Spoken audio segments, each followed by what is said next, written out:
அம்மா வந்துட்டு அம்மாவுக்கு தெரியுமோ அம்மா எங்கே இருக்கு?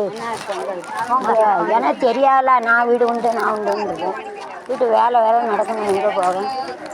இங்கே வந்தால் அங்கே நோட்டீஸ் ஒட்டுக்கா தெரியும். நான் சேலை கூட உடுத்தலை, அப்படியே வந்துட்டு திடீர்னு இருக்கு.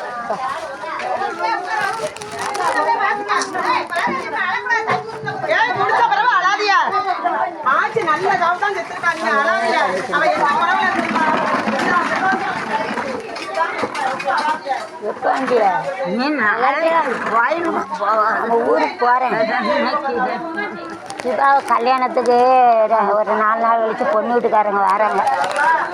2 பொண்ணு சொல்லியிருக்கு. அது எப்படியா முடிச்சு வைக்கணும். அதுதான் போகிறேன். நாளைக்கு ட்ரெயின் முடிச்சுட்டு நீ வீட்டில் கொஞ்சம் கொண்டு போடுதாங்க கதவு.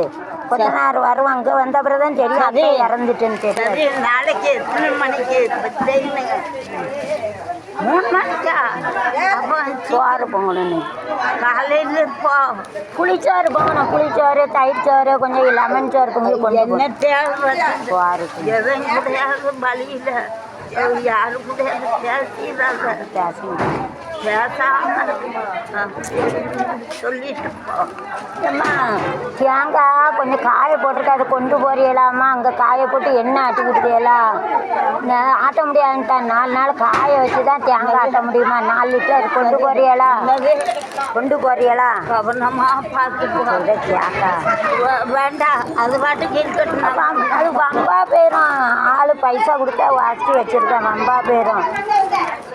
நீங்கள் கொண்டு போங்களா? காய போட்டு அங்கே ஆட்டெல்லாம் அதெல்லாம் வேண்டாம். கிண்டி பட்டுப்போம். வம்பா போயிடும்.